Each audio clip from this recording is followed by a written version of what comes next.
Welcome. I would like to welcome you to episode 344 of the Unpopular Podcast. This is the man, the myth, the legend, Jalen Hunter. And here at the Unpopular Podcast, I'm not really asking you to agree with me. I'm asking you to hear me out. So last episode, of course, we talked about the potential trade of Bradley Beal from Washington and what that could possibly look like, what team he could help the most, or what team would need his services the most. Well, as we sit here today, Bradley Beal has been traded to the Phoenix Suns. Now, sit with me. If I'm just forewarning, a lot of my biasness and fandom is going to come out in this episode. So, if you're not trying to hear it, I get it. I understand. I'll see you episode 345.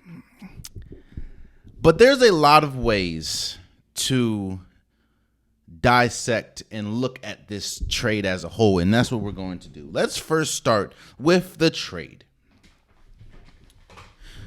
The Phoenix Suns get Bradley Beal, and the Washington Wizards get Chris Paul, Landry Shamet, I think a couple or multiple second-round picks and a couple second-round pick swaps. Meaning,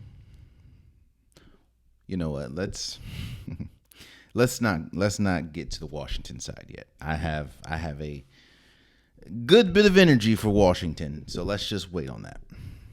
Let's just talk about the trade in general, or let's talk about it on or the benefits on Phoenix's side. You're getting Bradley Beal.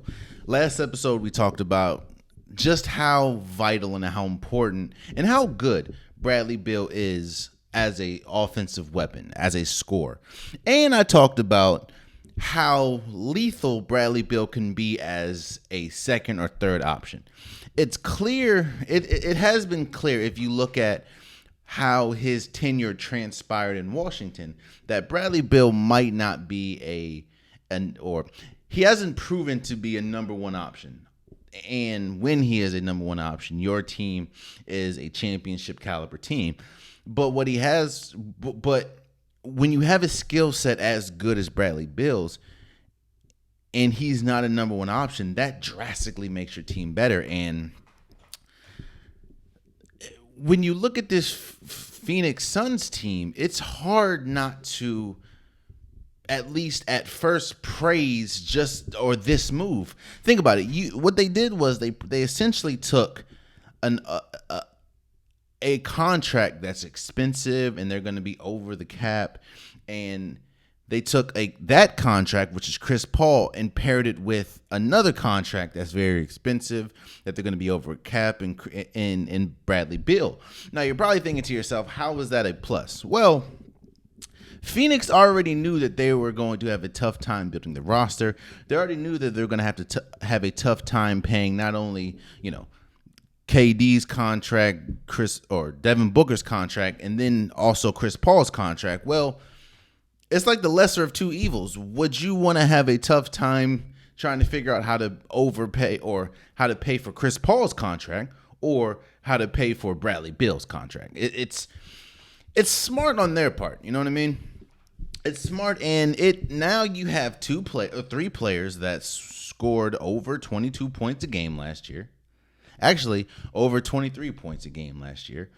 And you have one of the most potent, or probably the most offensively potent trio in basketball right now. It's hard for me to look at the landscape of basketball and not think that the Phoenix Suns, with Devin Booker, with Kevin Durant, and with Bradley Beal, aren't the best offensive trio in basketball. Now, a little later in the show, I'm going to do my top 10 trios in basketball as currently constructed. But, spoiler alert, Bradley Beal, Devin Booker, and Kevin Durant are going to be high on the list. I'm not going to say where they're going to land, but they're going to be high on the list because it's going to be very hard to stop this team offensively, especially because they have three guys that can give you 40 or 50 on any given night. And again, that is a tough offensive trio to stop. Now, that's kind of where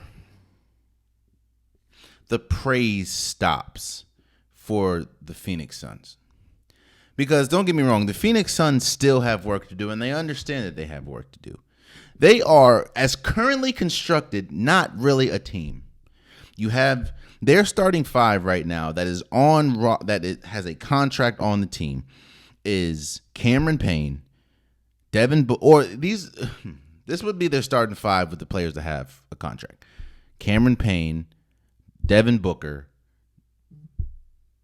Bradley Beal, Kevin Durant, and DeAndre Ayton. Now, I don't expect I think they're going to try to trade DeAndre Ayton. I mean, they've been trying to trade DeAndre Ayton for a while now, but with this Bradley Beal contract, it's going to be very hard to build out this roster when you have three players pretty much. In fact, three players alone are putting you over the cap. And that is to me, DeAndre Ayton never really fit on this team, especially when you look at his temperament and you know the tiffs between him and Monty Williams. Now, of course, Monty Williams isn't there anymore, but it just now with Bradley Beal being there, it seems more likely than ever that they're going to try to move DeAndre Ayton harder than usual. And I think it's actually going to be a little more difficult now because teams know DeAndre Ayton doesn't really fit on this team. Now, they need him, but what they're going to try to do is they're going to try to flip DeAndre Ayton to get multiple players that fit this system. So I just don't foresee DeAndre Ayton being there long, which means that now you have a really top-heavy team, and you have a team that you really don't have a team. I think there's only 6 or maybe 8 players under contract. Now, yes, you can go try to get a Kogi back. You can try to get Bismack Biyombo. You're definitely going to have try to get to the veteran minimum. They're going to try to build a competent roster. And it's going to be tough. Don't get me wrong. It's hard for me to put them among. Well, let me say this. The Phoenix Suns are amongst the top teams in the West when they talk about just the sheer talent they have at the top now with, Durant, Beal, and Devin Booker. It's going to be very hard for any team to slow their offensive firepower down. It's going to be very tough. I mean, you even saw in the playoffs just this year, even without Bradley Beal, Devin Booker and Kevin Durant pushed the Denver Nuggets, who eventually won the championship, pushed them to 6 games. So they talent-wise, at least those 3 make the Phoenix Suns a top-tier talent in the West and very hard to beat. Now, I'm not going to go as far as say that they're championship caliber now, because I need to see how they fill out this roster. Because again, Cameron Payne as your only legit point guard is not going to work. As far as that doesn't make you a championship caliber team. It doesn't. And that takes me to my next point. History tells you everything that you need to know. If you have a problem with something, if you want to see how something's going to turn out, history is usually a great barometer and there's examples in history that tells you exactly how something's going to happen. We have a new big 3 in the NBA, and people are wondering how it's going to go. And people are comparing this new big 3, again, Kevin Durant, Bradley Beal, Devin Booker. They're comparing this big 3 to other successful big 3s in history. And how does this shake up? And is this, at least currently constructed, Phoenix Suns team a legit championship team? Here's where history is not kind to this Phoenix Suns team. When you look at all the big 3s in recent memory, I talked about it last episode or 2 episodes ago, and we talked about dynasties. And I was asking we were talking about the Denver Nuggets, and I said, what makes a dynasty, and why is Denver a good candidate to be the next NBA dynasty? I'm not saying they will be, but they do have all the components to be another dynasty. When you look at history, and I said, if you look at all the dynasties that we've had in NBA history, and actually in history in general, as far as sports history, there's drastic similarities. And the same thing can be said for big threes. I'm not gonna go through all of them, of course, but one similarity that every successful big three has is they have three players that can play different roles, or three players that specifically play different roles. For instance, let's look at the Chicago Bulls big three. Michael Jordan, Scottie Pippen, let's say Dennis Rodman. All three of them played a drastically different role for the Chicago Bulls. Michael Jordan was the star. He was the scorer. Of course, he also played defense, but his main goal was to be the star of the team and be the scorer. Scottie Pippen's main goal was to play defense, score when he can. And Dennis Rodman was, of course, the rebounder, the defensive anchor towards the rim. They all played different points. Let's give you another big three, even though it was a short-lived big three, but let's talk about the Boston Celtics. Paul Pierce, Ray Allen, and Kevin Garnett. Paul Pierce, of course, score, take you off the rim or take you off the dribble, smooth game, can create his own shot. Kevin Garnett, he was the energy, he was the force, he was the aggression of the team. He also was a great defender, and he was a really good scorer mid-range. And, of course, Ray Allen, he had to change his game to be the catch-and-shoot three-point sniper that he ultimately was. They all play different roles. Hell, everyone talks like the Golden State Warriors were all offense. So let's talk about their big three.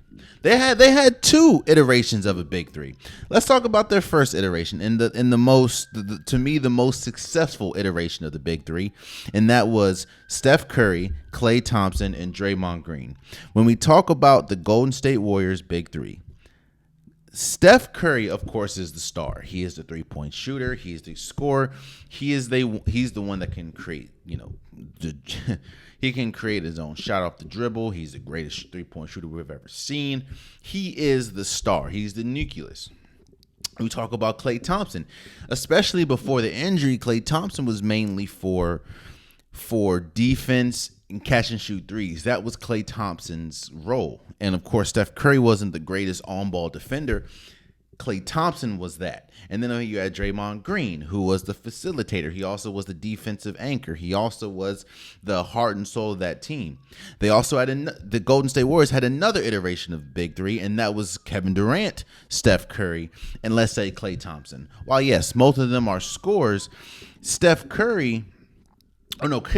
Kevin Durant was a different level of score than Curry was. Not saying that he's drastically better, but Kevin Durant was more of a, Curry had to change his game a little bit, but they all did different things. Curry turned into more of a facilitator, even though, yes, he was still a scorer and he still is the greatest shooter ever.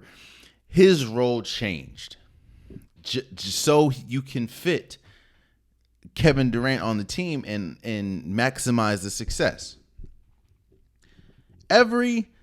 Hell, if you want to talk about a less famous and a less talked about one, you can talk about the Spurs and Tim Duncan, Tony Parker, and Manu Ginobili. That big three was unique because they understood that Manu Ginobili's skill set was maximized coming off the bench. It still was a big three.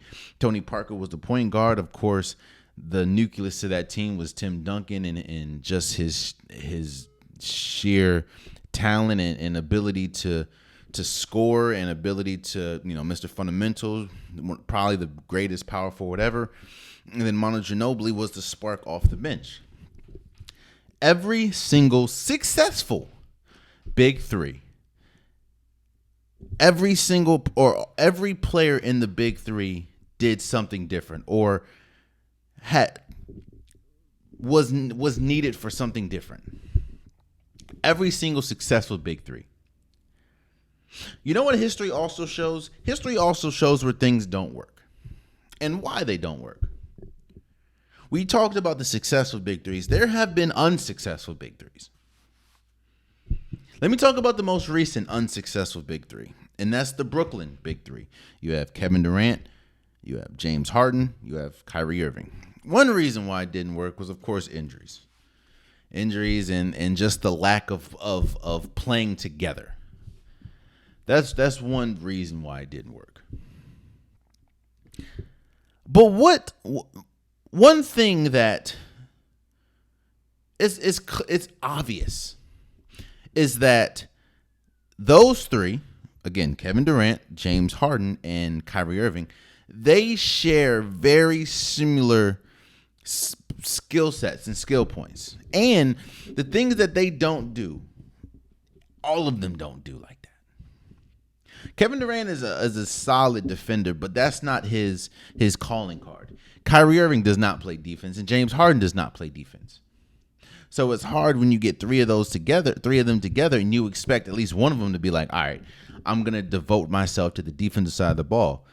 Again, you go back to the successful Golden State Warriors. Klay Thompson devoted himself to the defensive side of the ball, of course, while being one of the greatest catch and shoot players we've ever seen. Draymond Green devoted him. I mean, he's arguably one of the greatest defenders in NBA history.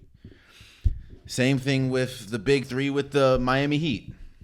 LeBron James, D Wade, and Chris Bosh. Chris Bosh had to change the way that he played because he was more of a dominant ball stopping player when he was in Toronto. Well, now he turned into a catch and shoot, and of course, LeBron James had to elevate his defense, and D Wade had to take a step back. They all changed their games to be successful. When you looked at the Brooklyn Nets, of course, injury did play a part, but they were three players that did very similar things. And with them doing very similar things, it's not going to work. Where are you going to get the stops? Another unsuccessful big three, right, was the Clippers big three. Chris Paul, DeAndre Jordan, and Blake Griffin. One of the biggest reasons why that big three didn't work was because you had two players that were so dependent offensively on another player that it wasn't an evenly distributed need system. Meaning, Chris Paul couldn't lean on Blake Griffin to give you 30, 40 a night. Chris Paul couldn't lean on DeAndre Ayton or DeAndre Jordan, to give you 20, 30 points a night. In fact, DeAndre Jordan couldn't be as effective, even though he was a good rim protector and, of course, a good rebounder. He could not be successful offensively if it wasn't for Chris Paul and his ability to assist the ball. I say all that to say, we get to this current big three now, and that is, of course, Devin Booker, Kevin Durant, and Bradley Beal. And if history has anything to do with it, or if we're going by what we've seen from history, this is going to be a good, exciting big three. But I don't know how successful it's going to be because you have three players that have very similar skill sets. And they also have very similar weaknesses. You're asking now Devin Booker, how the team is currently constructed, you're asking Devin Booker to be a point first or a point guard when he's never done that except for maybe high school. You're asking him to be a point guard.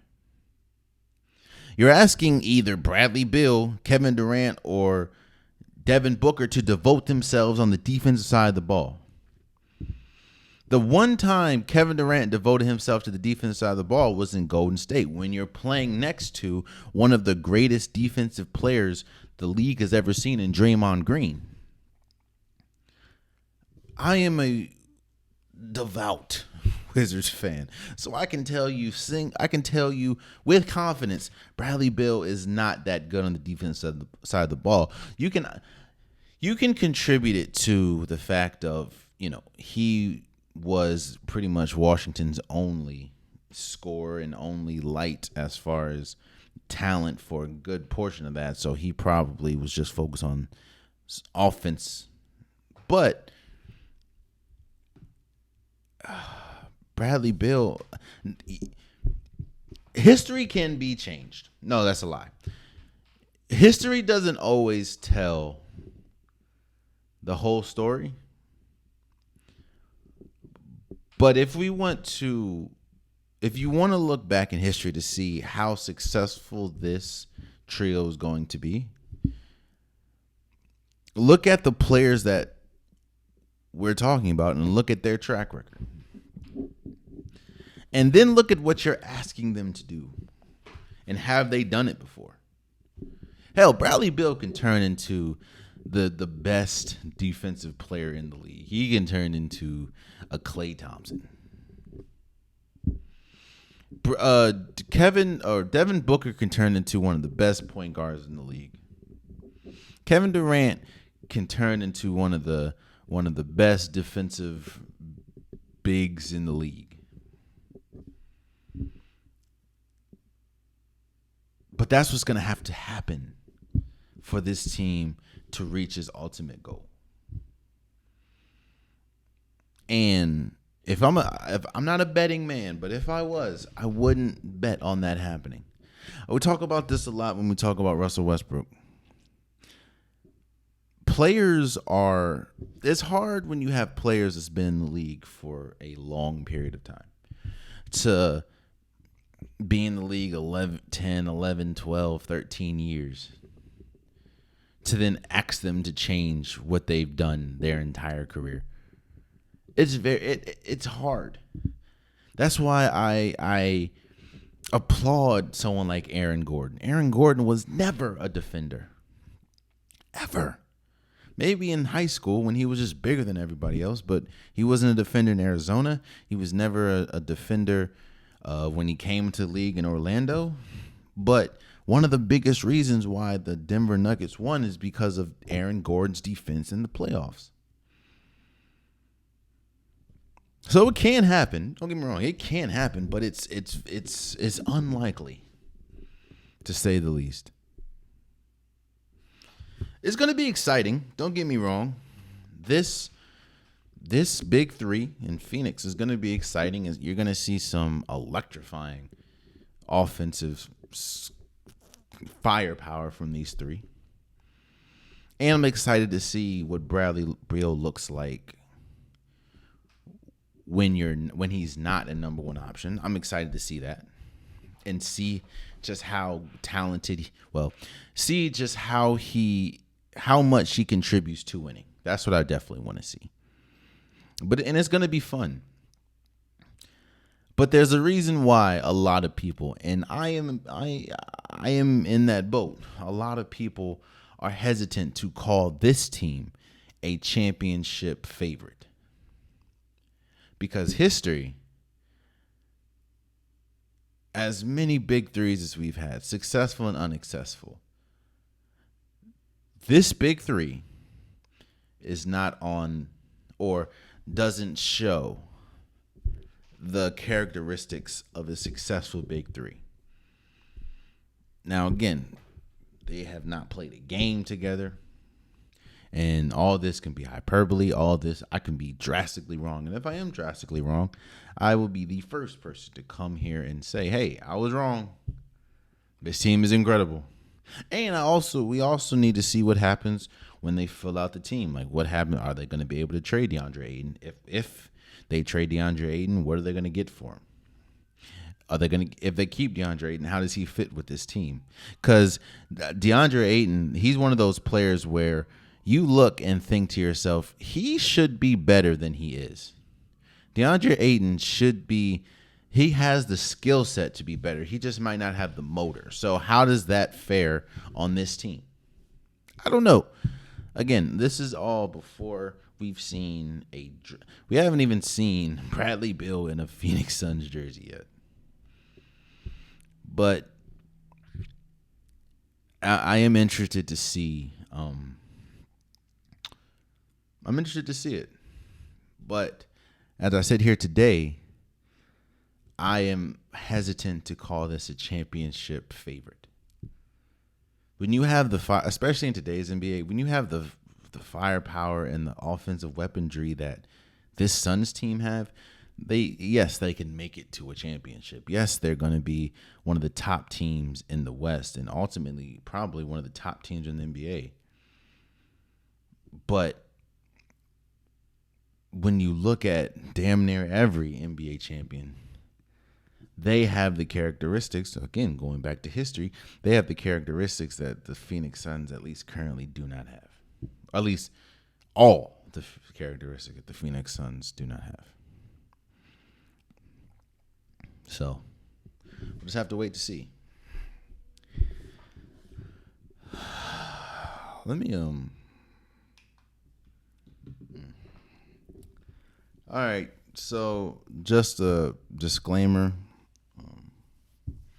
This is the part of the episode where if you don't want to, this is going to be a rant, I guess you can say. If you don't want to hear me talk about the Wizards, if you don't want to hear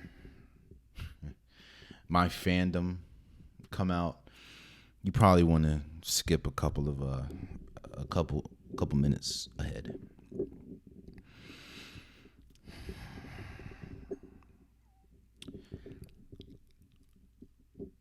Let me tell you why it's so hard being a Wizards fan sometimes. Most of the time. And I talk about this a lot. If you don't believe me, go back and watch past episodes, past clips. I talk about the word incompetence. And I talk about how incompetence sometimes it's as deadly as a plague. And how incompetence can not only hinder a franchise, but can debilitate a franchise to its knees, to its core. And there are times when incompetence will never allow your franchise to get up or rebound or recover or even get on the right path to be competent. Because competence, weakness, competence, arch rival, competence, opposite is incompetence. And in the boy, it's you seen the movie Contagion, I think what it was. Or you seen those movies like World War Z and how fast something can spread? That's what incompetence is to a franchise.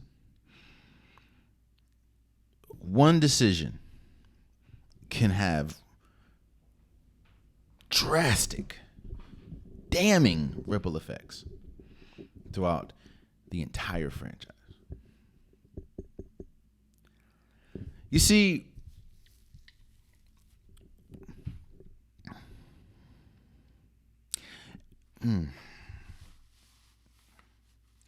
people are probably asking why I have a hat on. I have a Philadelphia 76ers hat, but it's actually a draft hat. I'm going to talk about the draft in a second. after I talk, I'm gonna talk about the draft, which comes in tomorrow, actually.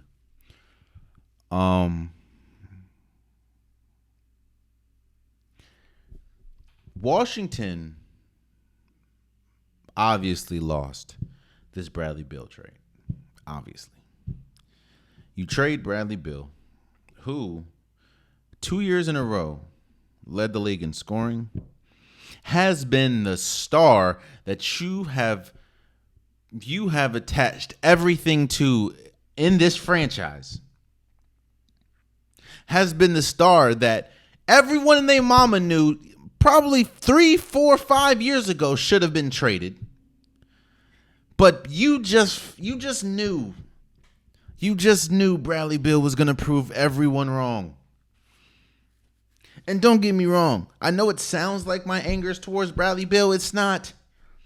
My anger is towards incompetency and how Washington has been a cesspool of incompetency. Not my entire life, but majority of my life. I am going to be 29 years old next month. I have never seen Washington in the conference finals. And we have had some good players. We've had Bradley Beal. We've had John Wall. We've had Gilbert Arenas. We've had Antoine Jameson. We've had Caron Butler. We've had pieces. We've had players.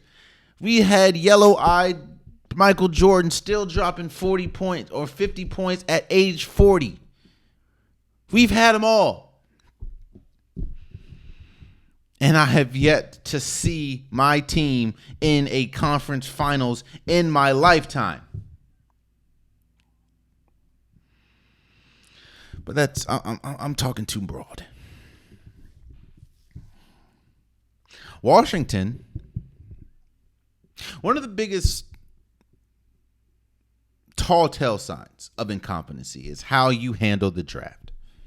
I understand that. I understand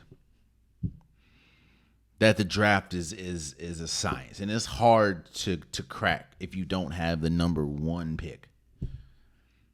And Washington has had the number one pick before they got John Wall. And that worked out a little bit. But you can tell one tall tale sign of incompetency is how you handle the draft.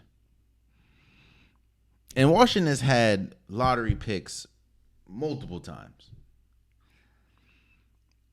You get Juan Vesely. In fact, you get Juan Vesely. You get Johnny Davis.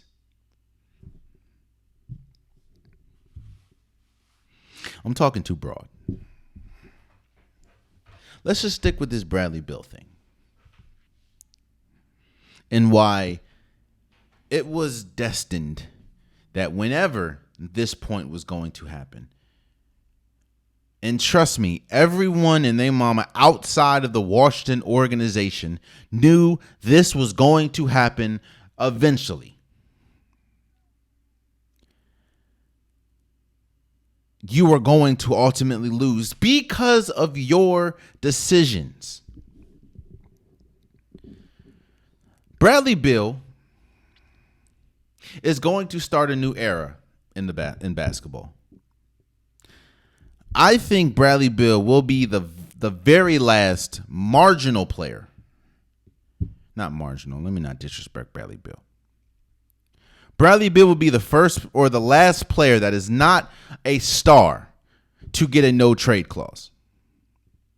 Because that's what ultimately killed Washington from garnishing anything of substance from this trade.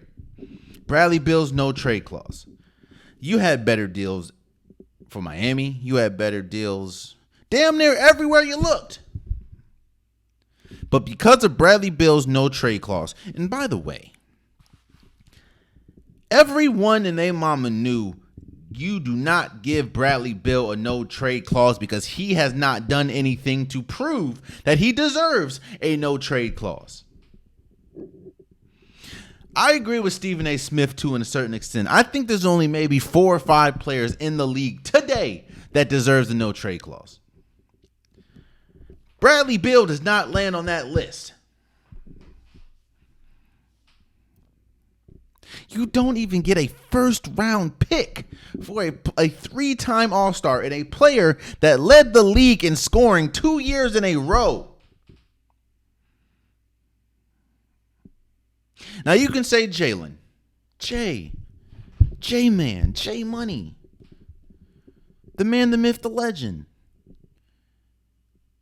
Look on the bright side. You now don't have to deal with Bradley Beal's contract. Which is true. That is probably the only bright side to it. Because people can say, well, Jalen, J Money, Jay Breezy. You have a good number of picks now. 2nd round picks, by the way. You have a good number of picks now. You can build through the draft. Which goes back to my other point. Have you seen Washington's draft history? In fact, y'all have time, don't y'all? Let's take a friendly stroll down Washington's draft history.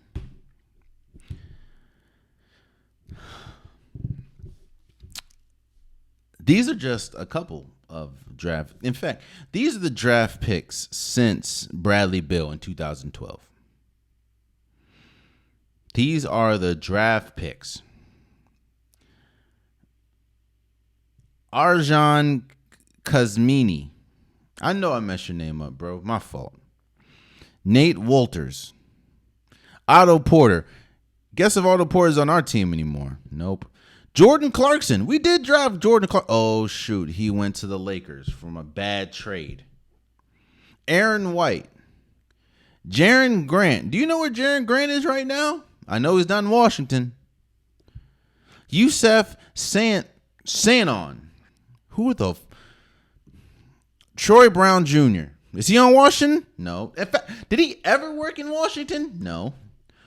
Oh, we got a good one. Guys. Rui Hachimura. Oh, shoot. He's not in Washington either.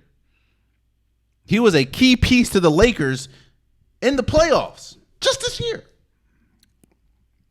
I'll keep going. We have Vit Krikci. I don't even know where he's from. Spain. We have Danny Avdia. That's a decent pick. Corey Kespert, who, by the way, forgot how to shoot as soon as he put on a Washington Wizards jersey. Yannick Nazusha.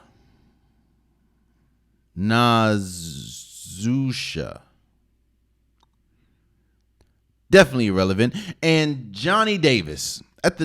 He was picked 10. Also, by the way, let me also go back. Excuse me. Since John Wall in 2010, which we had the number 1 overall pick, we picked number 34, 18, 6, 32, 3, 54, 38, 3, 46, 49, 19, 44, 15, 9, 37, 9, 15, 54, and 10. You know what that spells? You know what that says? That we are a middle of the pack trash team. That we're too good to get a top pick. And we're too bad to get, or we're too good to get a top pick, but we're not good enough to contend for a championship. We're not even good enough to be a contending team. And it also says that when we get to the draft, we don't know what the hell we're doing. Who is Yusef Sanon? Sanon. Does he even play? Who is Nate? He went to South Dakota State. Who is being... Look, bro. What I'm saying is this. I understand that the draft is difficult, right?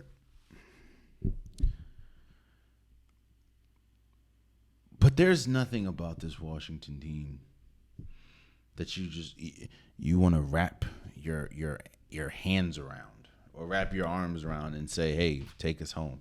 Because what Washington has shown is that when you show any resemblance of talent, they're either going to do one or two things. They're going to prop you up of being a star when you're really not a star. You're a good player, but you're not a star. Let me not say that. Bradley Beal is a star. He's not a superstar. And they're paying him and giving him a no-trade clause like he is a superstar. Again, I agree with Stephen A. Smith to a certain extent. I didn't agree with everyone on his list. But there's only about 4 or 5 players that really deserve a no-trade clause in the league. Bradley Beal is not on that list. And to get back, to trade him, for him to ultimately dictate where you're trading him, and you're getting, because think about this.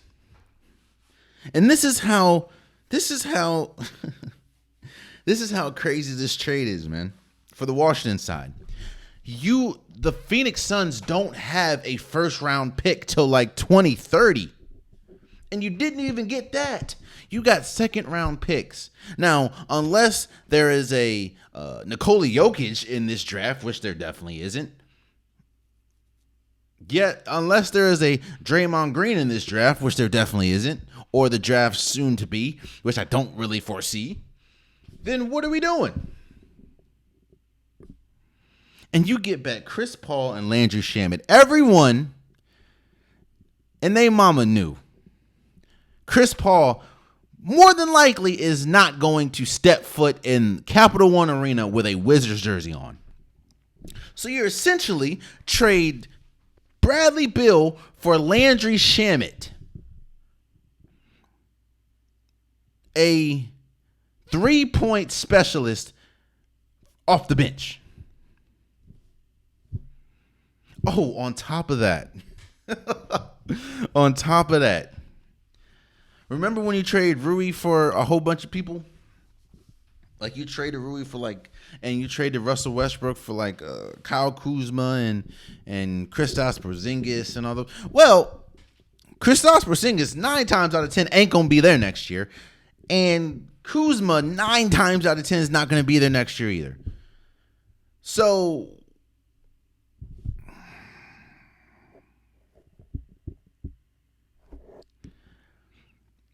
once Washington gave Bradley Beal that no trade clause, they ultimately shot themselves in the foot. I understand it, but that doesn't make the move smart. Everyone knew once you gave Bradley Beal a player that even as soon as he got the contract, he complained about the lack of winning and the lack of success from Washington. You know, Stephen A. Smith and all the Knicks fans are upset with the body language and some of the words and verbiage that Julius Randle does. Bradley Beal did the same thing in Washington. The only difference is he had a no trade clause in a max contract.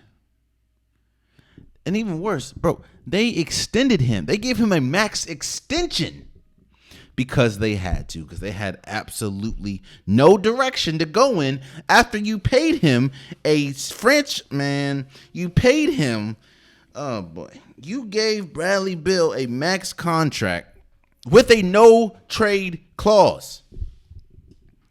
So you ultimately were going to lose any trade.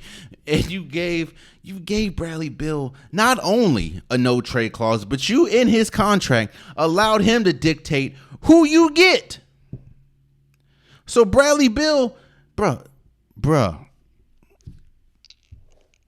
In this Phoenix trade, Washington asked for DeAndre Ayton. Bradley Beal said, nah, B. Bradley Beal's agent is the son of the owner GM. The GM, I think, for Phoenix. You didn't see the writing on the wall there?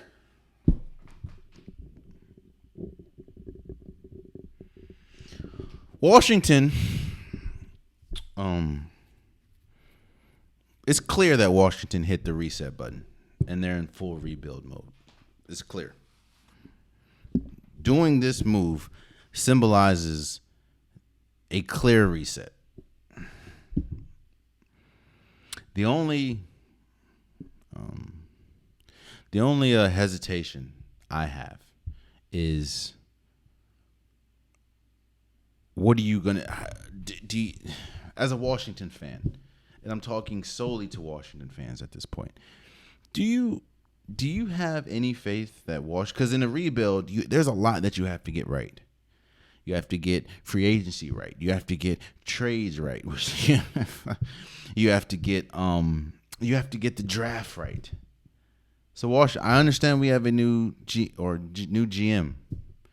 Washington fans, do you think has Washington built up the equity to have faith that they're going to get it done correctly and be this team that finally contends for a championship? Washington has some of the most loyal fans, bro. Not just Wizards, Washington Mystics, Washington Nationals, Washington Capitals, Washington Commanders, Washington DC Defenders. Washington has one of the best fan bases. Let me not say best. One of the most loyal fan bases. And I'm not just saying that because I'm a Washington fan and I'm from the DC, Maryland area. What I'm saying is they're loyal to a fault. That this can keep happening, bro. That you can get the 3rd overall pick. And let me see something. 2013 NBA draft. That you can get the 3rd pick, bro. And this is no disrespect to Otto Porter. He's a champion now. And Otto Porter was really good in Georgetown. And while, yes, I understand that, the 2013 draft wasn't the best, you have a 3rd overall pick, and you pick Otto Porter Jr. when you could have got C.J. McCollum, you could have got Giannis Antetokounmpo. Or you have the 6th overall pick in 2011, right? 6th overall pick in 2011. Again, I understand that it's hard in the draft, but you have the 6th pick. You pick Juan Vesely. You know who went after Juan Vesely? Just a couple names: Kemba Walker, Klay Thompson, Kawhi Leonard. Shit, if you even want to go bottom of the totem pole, bro, Tobias Harris went after him. But you could have got Kawhi Leonard and Klay Thompson.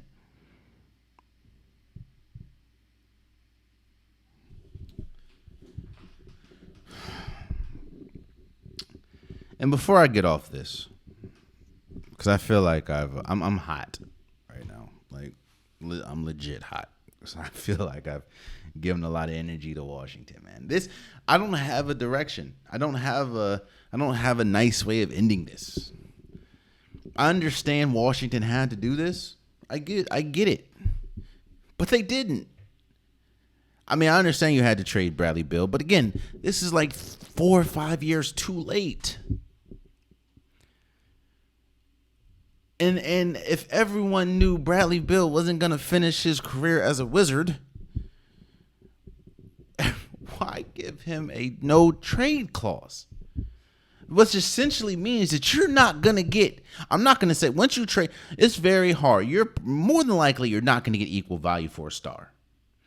Unless you're doing a star for a star, you're not really going to get equal value. But giving, bruh, I totally forgot. In 2011, Jimmy Butler was drafted 30th. But like I said, giving Bradley Beal no trade clause essentially doomed your chances of getting fair compensation for a player of his caliber, or even close. You think Bradley Beal is not worth not even 1 first-round pick? And you got Bradley Beal, what, 3rd? Yeah, You drafted Bradley Beal third, and you think that he's not worth one first round pick? Not one?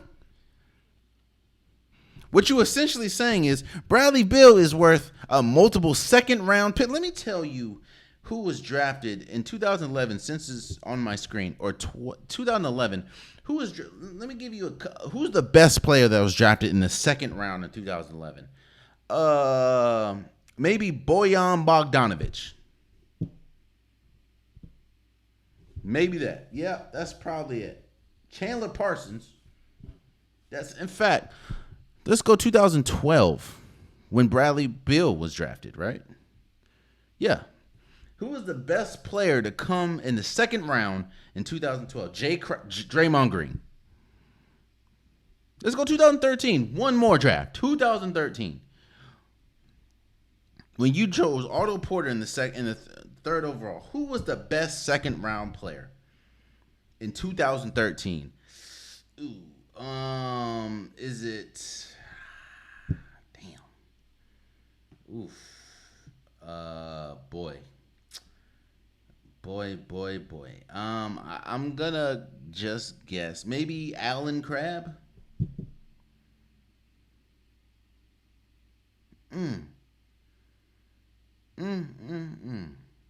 Mike Muscala, probably the best one, since he looks like he's the only player that's still playing right now. Oh, right. Yeah, only player still playing, I think.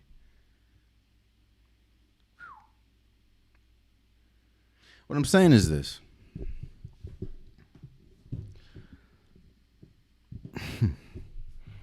I got to get off this because I feel like I'm talking in circles.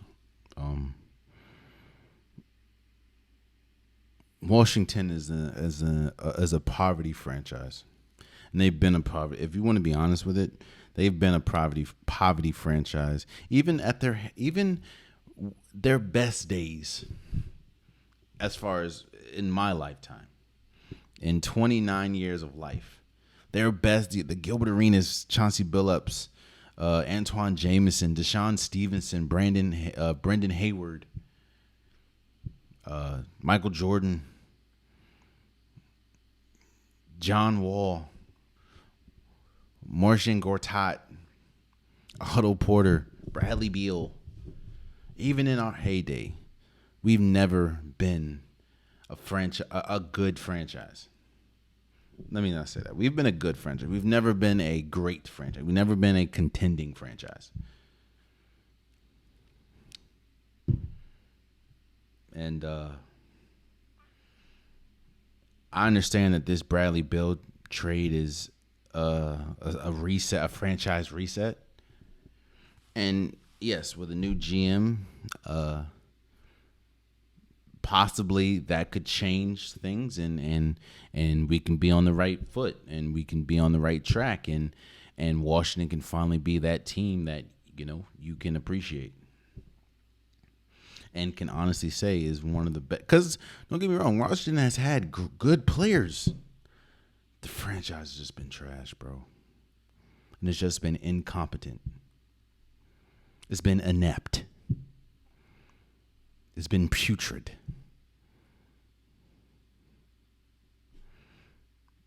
And there's no clear sign than this trade right here. You essentially trading a player that's a 3-time All-Star that is such a potent offensive weapon that he led the league in scoring 2 years in a row.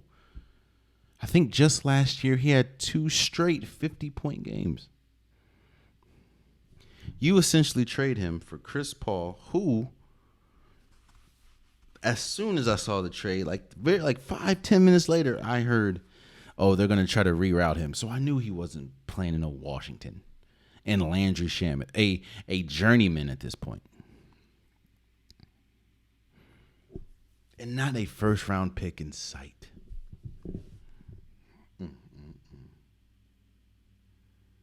I guess since I'm going to move off because, I'm going to move off.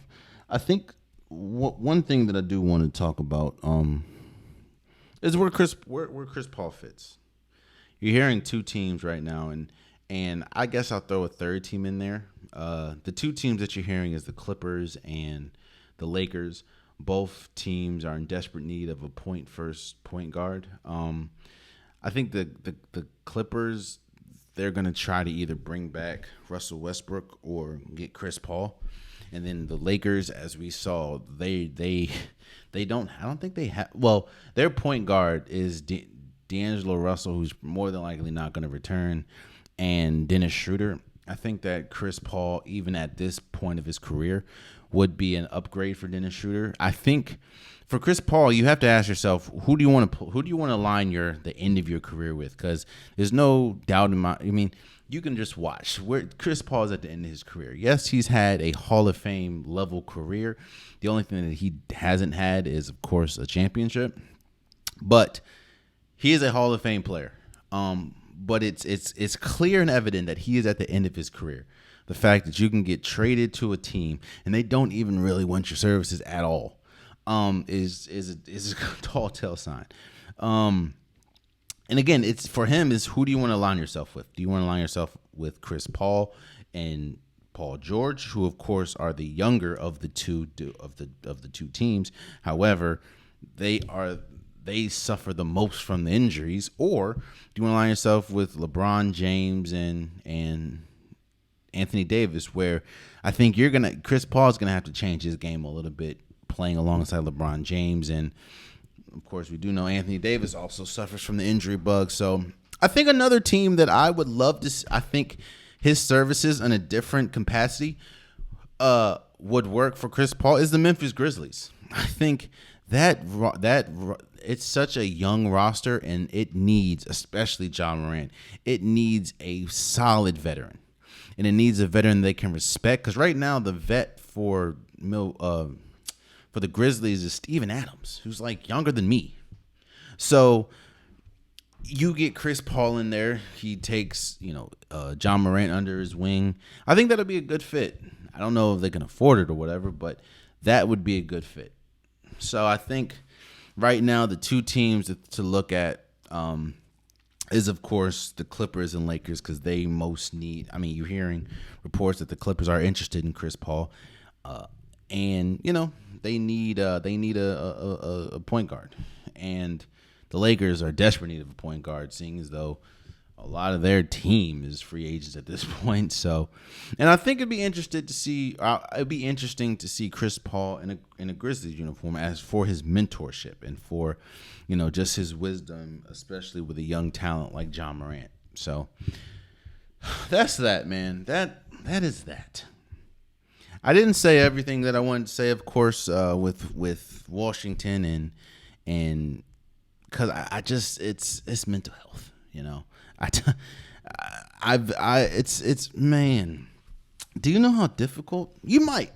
I don't know what part of you could be a Lions fan, you could be a Cleveland Browns fan, you could be a Pelicans fan. I don't know. You could be a Charlotte Hornets fan. But for the people that are like newly Golden State Warriors fans or Lakers or Celtics or old Steelers or Patriots, Chiefs. Do you understand how hard it is going into a NBA or NFL season and knowing that your team absolutely has no shot in winning a championship? Like everything, the stars can align and everything can go well for your franchise, and you still aren't a championship caliber team. And now your best franchise, your best player, or the player that you have attached your franchise to since 2012, you trade for penny. I'm not going to go back. Let's move forward. With the Bradley Beal trade to Phoenix, we have a new big three. We have, again, Kevin Durant, Devin Booker, and Bradley Beal. And what I wanted to do is I looked, and there's a lot. I understand that there's the whole big three era is kind of been known to be dead. Probably I'm not gonna say dead, or I'll say dying, but there are still big threes in the NBA, and there are still really good big threes in the NBA. So what I wanted to do is I wanted to give my top 10. I'm gonna start from 10, go to 1, and I'm gonna explain just a little bit why these big threes are placed where they're placed. Now, there are big threes that did not make my list that are incredible, or that are really good. Let me say that, like. Spoiler alert, the Cleveland Cavaliers, Donovan Mitchell, Darius Garland, and Jared Allen, they didn't make the list. I think Jared Allen's kind of bringing them down on that big three, but Donovan Mitchell, especially in the regular season, is incredible. You know what I mean? And there are some great players that don't necessarily or aren't necessarily on a big three team that didn't make the list. We're going to talk to Dame a little bit later, but you know what I mean? So let's just start with the list, and let's start at number 10. Looking at last year and going into next season, right now I have the Sacramento Kings, which is De'Aaron Fox, Sabonis, and Keegan Murray. I have them at number 10. De'Aaron Fox led the Kings to their first playoff win in God knows how long. Hold on. Did I just see something? Yep, knew that was gonna happen. Sorry, guys. I just saw that Kyle Kuzma, a person that Washington got, declined his player option. Which knew that was gonna happen. We knew we wouldn't keep Kyle Kuzma. All right, back to the list. I'm sorry. De'Aaron Fox, Sabonis, and Murray, number 10. De'Aaron Fox won the first ever Clutch Player of the Year award. Keegan Murray, he broke an NBA record for most threes by a rookie. So, and Sabonis, Fox and Sabonis both made an All-NBA team. That's how good they were. So, I have them at number 10. As currently constructed, at number 9, I have to go with Kawhi Leonard, Paul George, and Russell Westbrook. Now, as a team, it's not the best. They're not the best fit, especially when we talk about Russ and how much he needs the ball, and Paul George and Kawhi Leonard. They're not the best fit. But if we talk about just sheer players on a team, I have them at number 9 because injuries definitely play a huge part in why they're so low, but when they're available, we know how good Kawhi Leonard is. We know how good Paul George finished third. When he was with OKC, he finished third in MVP voting. And we know how good Russell Westbrook can be. The only thing is, again, Russell Westbrook may or may not be there next year or next season, and injuries are still play a big part in the lack of success that this big three has had, or that the big three, or let me just say the big two, which is Kawhi and Paul George, they've had with their tenure in LA. However, when healthy, there's still a formidable 1-2-3 punch. So I have Kawhi Leonard, Paul George, and Russell Westbrook at number 9. Number 8, I have LeBron James, Anthony Davis, and Austin Reeves. Austin Reeves is really bringing down this list, bringing down this three. Not saying he's bad, but it's and with LeBron James, he's getting older, obviously. Anthony Davis is supposed to be the best player on this team by now. And his lack of consistency and I think lack of quote unquote dog that he has in him, I think that's kind of what's holding him back from being the best player, because anyone in their mama that watched the NBA and watched the Lakers on any given night understands how good Anthony Davis is. It's just the consistency part is what kind of fails him drastically. And LeBron James, even at 38, he'll be 39 next year. Even at 38 years old, is still one of the top players in the league, and is one of the biggest reasons why I have LeBron James, Anthony Davis, and Austin Reeves. And let me not just crap on Austin Reeves. Austin Reeves emerged as a really solid third option last year, and he's going to get paid big time for that. And he was a key reason why the Lakers made it to the playoffs. And he had some really big moments in the playoffs, especially going up against the Grizzlies and Golden State. So I have LeBron, AD, and Austin Reeves at number 8.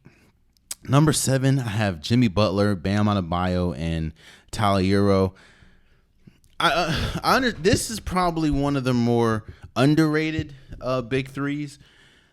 The only reason why I have them so low at number 6, number 7, even though they did just make the NBA Finals, is because Jimmy Butler, and I'm not trying to just crap on Jimmy Butler, but as we saw from Jimmy Butler, he drastically declined in the playoffs. From the top, it was just a steep decline. And I understand that people are going to say due to the injury, but like he said, he kept playing and it didn't affect him. So I'm just going to go with the set. Maybe he was tired. Maybe he was gassed. I don't know. I think Bam Adebayo, his inconsistency, even though he had a good NBA Finals, I will shout out Bam Adebayo. He had a good NBA Finals. He's been inconsistent. And Tyler Hero, he has emerged as their third best player and probably their second scoring option. But, it's like, what is Tyler Hero's ceiling? In fact, what is the Miami Heat ceiling? Is it making it to the championship? Yes, but I don't think anybody outside of Heat fans thought that Miami had an actual shot of winning. But they did make it. So I have Jimmy Butler, Bam Adebayo, and Tyler Hero at number 7. At number 6, don't hate me. Please don't hate me. I have Joel Embiid, James Harden, and Tyrese Maxey. Again, let's not forget, Joel Embiid just won the NBA MVP. James Harden is a former MVP. And while, yes, James Harden is not the James Harden of old, he's not the James Harden that, of course, we grew to love in Houston. He still was, he had, one or two game winners in the playoffs, and he had a couple 40-point games in the playoffs.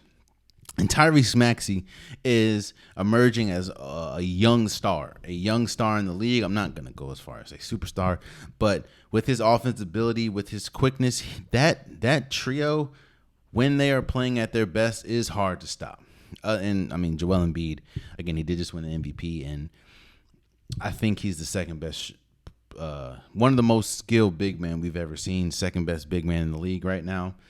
It's hard to go against Joel Embiid outside of Nikola Jokic, but I have Joel Embiid, James Harden, and Tyrese Maxey at 6. At 5, I had Jason Tatum, Jaylen Brown, and Marcus Smart. Here's the thing. Marcus Smart is kind of like Austin Reeves, bringing down that 3. But Marcus Smart defensively, he did win Defensive Player of the Year last year. And I guess his 3-point shot is getting better, even though he's not really a good 3-point shooter.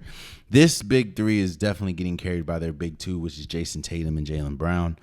I'm interested to see, is Jaylen Brown going to remain a Boston Celtic by the start of next year or by the trade deadline of next year? I am interested to see, because I don't know if we've seen the cap or the ceiling for this Boston Celtics trio.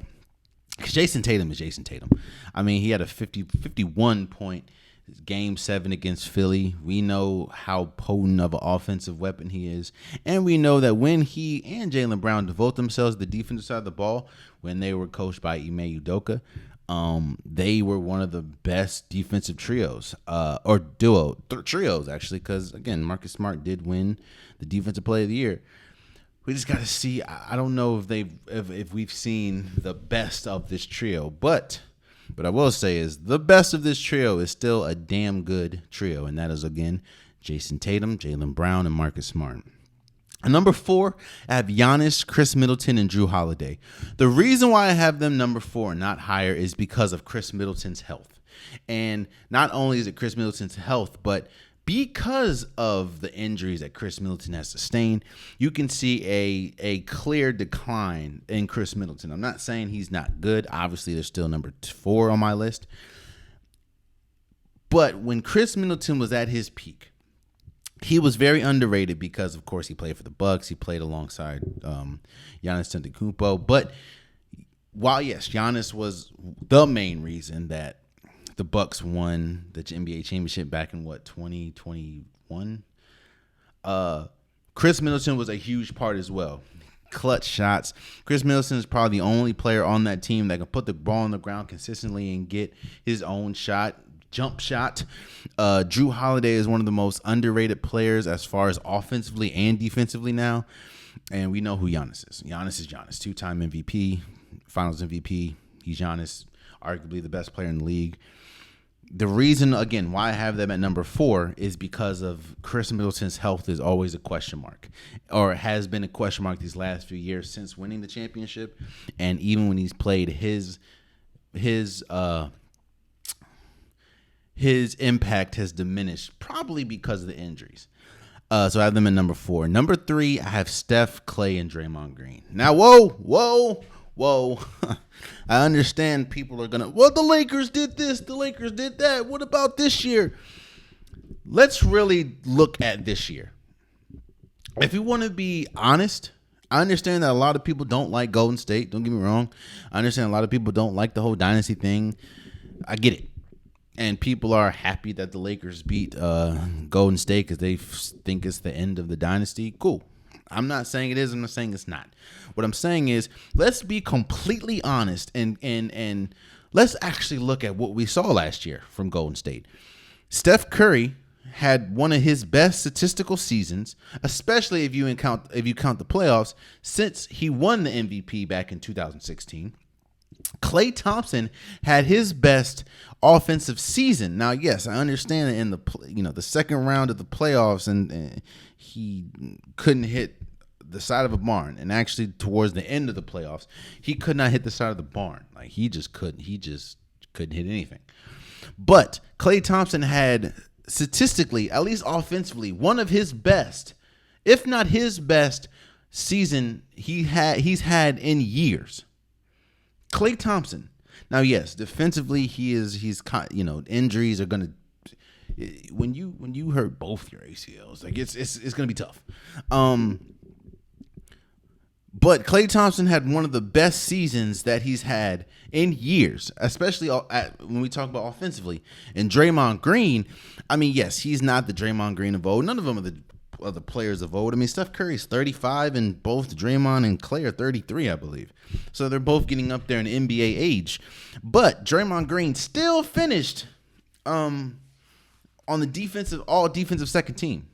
So while yes, you're not getting the 2015, 2016 Golden State Warriors big three, you're still getting Steph Curry, who is arguably a top 3 player in the league. You're still getting Klay Thompson at his best last year, was one of the best offensive weapons in the league, and Draymond Green, who is still one of the smartest players in the league and still finished all defensive second team. So I still see greatness in that. Now, and that's one of the biggest reasons why I am hesitant to say that the dynasty is over, because as long as those 3 are on the team. Oh, quick side note for people that are saying, oh, it's over with because Draymond Green declined his player option. Everyone knew that was going to happen, because now Draymond Green can sign a longer deal instead of just a 1-year deal. He can sign a longer deal with the team and be secure more. So I think that he's going to stay with Golden State. I think majority of people think he's going to stay in Golden State. It was just, instead of getting 1 year, now you can do another deal and get multiple years. So, but going back to it, I have Steph Curry, Klay Thompson, and Draymond Green as the 3rd best trio in the league right now. Number 2, I have Kevin Durant, Devin Booker, and Bradley Beal. Yes, I understand we have not seen them play, but, and like I said so far back in this episode ago, you have 3 players that average 23 or more points a game. Last year, you still have Kevin Durant, who is Kevin Durant. You have Devin Booker, who was doing things in the playoffs offensively that I don't think we've seen. I didn't think he was even possible of doing. And Bradley Beal, again, I said this last episode. Bradley Beal is a really good number 1. He's a great number 2 and a phenomenal number 3, just because of his skill set. So I'm excited to see what that looks like. But that is going to be, any given night, a lot of people are going to pick. The Suns have a good shot of winning a lot of games just because of those three alone and just how potent of scores they can be. So I have what in the world? I have Kevin Durant, Devin Booker, and Bradley Beal at number 2. And out of respect, I have Nikola Jokic, Jamal Murray, and Aaron Gordon number 1. They just won a championship. And kind of like I said when we talk about all the great big threes earlier in the episode, each big three does something different, or each one of these big three, again, Nikola Jokic, Jamal Murray, and Aaron Gordon, they all do something different. Aaron Gordon has unlocked a defensive badge that I don't think he's ever had. Jamal Murray is probably the only player that can on that team that can put the ball on the ground consistently and get their own points and create their own shots and be a sniper from the three and get to the rim. And we know Nikola Jokic, arguably the best player in the league, for sure the best center in the league, for sure the most skilled center in the league. And they did just win a championship. And Nikola Jokic did just win Finals MVP and Western Conference Finals MVP. So that's my list. Number 5 or number 10, I have the De'Aaron Fox, Sabonis, and Keegan Murray. Number 9, Kawhi Leonard, Paul George, and Russell Westbrook. Number 8, LeBron James, Anthony Davis, and Austin Reeves. Number 7, Jimmy Butler, Bam Adebayo, and Tyler Hero. Number 6, Joel Embiid, James Harden, and Tyrese Maxey. Number 5, Jason Tatum, Jaylen Brown, and Marcus Smart. Number 4, Giannis Antetokounmpo, Chris Middleton, and Jrue Holiday. Number 3, Steph Curry, Klay Thompson, Draymond Green. Number 2, Kevin Durant, Devin Booker, Bradley Beal. And number 1, Nikola Jokic, Jamal Murray, and Aaron Gordon. If I left a big 3 or you don't like my placement, leave it in the comments. We'll talk about it. Again, I talked about me wearing a hat. The draft is tomorrow. And this is a very interesting draft. It's a very interesting draft because there's only one generational or franchise-changing talent. One. And that is Victor Wembanyama. I think that there's a reason why everyone is going from pick 2 down, because we know who number 1 is going to be. And that's Victor, and that's it. Now, there are players, right? There are players that I don't know if they're franchise-changing players, but they're very good players. I mean, you have Brandon Miller. You have Scoot Henderson, which a lot of people are debating should go number 2 or number 3. You have the Thompson brothers. You have, or Thompson twins. You have Cam Whitmore. You have Anthony Black. Like, there are really good players that's in this draft. I'm interested to see where Jordan Hawkins go out of UConn. It's going to be interesting because I think this is probably one of the first drafts in a while where you can get very good talent outside of the top maybe 10. Like, think about it. Outside of the top 10, they have Grady Dick. They have him going outside the top 10. Jordan Hawkins. They have Jet Howard. They have Chris Murray, who is Keegan Murray's brother. They have some really good pieces coming out of G.G. Jackson. They have good players coming out of the top 10.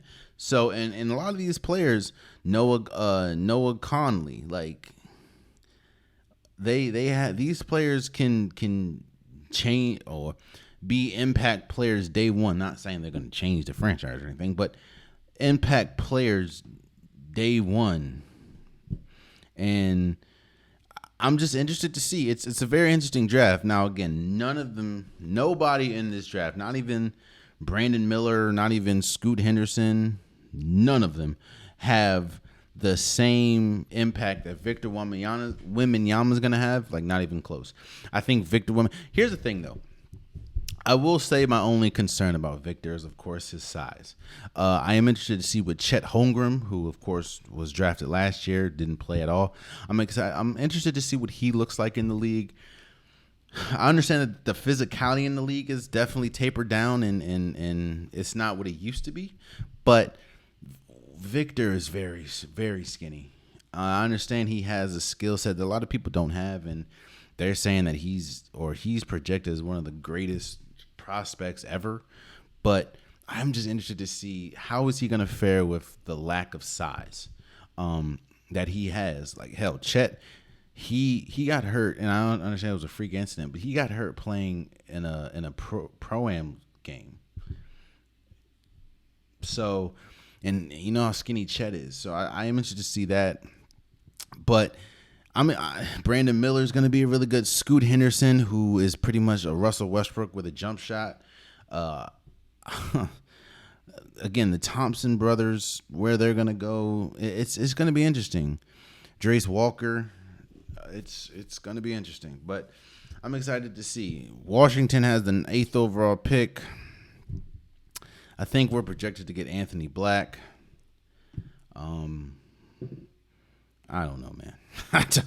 I don't know. I'm done talking about Washington today. Oh, but this is where I'll end my episode. I understand you're not listening, brother. But let me have a heart. I'm gonna have a heart to heart with Damian Lillard, because I think a heart to heart is needed with Damian Lillard. Because maybe he's Dame. Give it up, bro. Give it up. Every single year, every single offseason, we play this double dutch. Is Dame going to leave? Is Dame not going to leave? Is Dame going to stay? Is Dame not going to stay? I understand you want to be loyal, right? And I understand you don't want to be on that list of players to just jump ship. But let me give you a clear perspective of what is going to happen, or two things that could happen. Portland has the number 3 overall pick. You've already said that you don't want young players, you want vets, right? So what that tempts, or what that means, is you pretty much want Portland to trade that pick, which I understand. The problem is, I don't know who you think you're getting that's going to change your franchise into a championship caliber franchise. I heard Paul George. I heard Bam Adebayo. Yes, both great players. But a team with Damian Lillard and Bam Adebayo, or Damian Lillard and Paul George, is a really good team, but not a championship caliber team. Especially when you have Kevin Durant, Devin Booker, Bradley Beal, Nikola Jokic, Aaron Gordon, Jamal Murray, Steph Curry, Klay Thompson, Draymond Green, especially when you have those players in your conference. And most of them are on the same team. And I didn't even mention LeBron James, Anthony Davis. Like, I didn't even mention young and emerging teams like De'Aaron Fox, Sabonis, and Murray. Dame, look. What it is fans want you to maximize your talents. Fans want you to maximize your skill set. And it's being depreciated in you know what it is? I think Dame wants to, of course, stay loyal, even though there's no loyalty in sports. Wants to stay loyal, and Dame wants to get to the point where the team trades him. Or he'll feel better if the team trades him, so it can be like, hey, look, I tried to stay loyal. They traded me. Bro, that's not going to work, Dame. I don't care. You're not going to, the championship window isn't going to suddenly open up if you trade the number 3 overall pick. You're not getting anybody. I understand Scoot Henderson's good. You might get like a solid player, but you're not getting a championship caliber player. I understand that. I think Damian Lillard is good enough that you can build a championship team around. But look at the history of Portland. Have they ever built a championship caliber team? Ever? I talk about Washington. They had the Portland Trailblazers had Brandon Roy. They had LaMarcus Aldridge. They had Nicholas Batum. They had Clyde Drexler. Terry Porter. They've had great players. Have they ever built a championship caliber team? No. So Dame, I understand you want to be loyal. I understand I get it. But what's going to happen is your loyalty is turning into delusion. If you think that this Portland team, who has not shown the ability to build a championship caliber team, even if they have championship caliber players, you're banking on a team to build a championship caliber roster with a pick. Now, yes, Scoot Henderson's cool, but I don't know who you think you're getting with a third overall pick. Maybe Zion. But think about it. You think Zion Williamson and Damian Lillard is just that combo that's going to dethrone a bunch of big threes right now? Bruh, Dame, let it go, bro. Nobody's going to judge you for asking out. No one. Not even your most loyal fans that like call people runners. No one is going to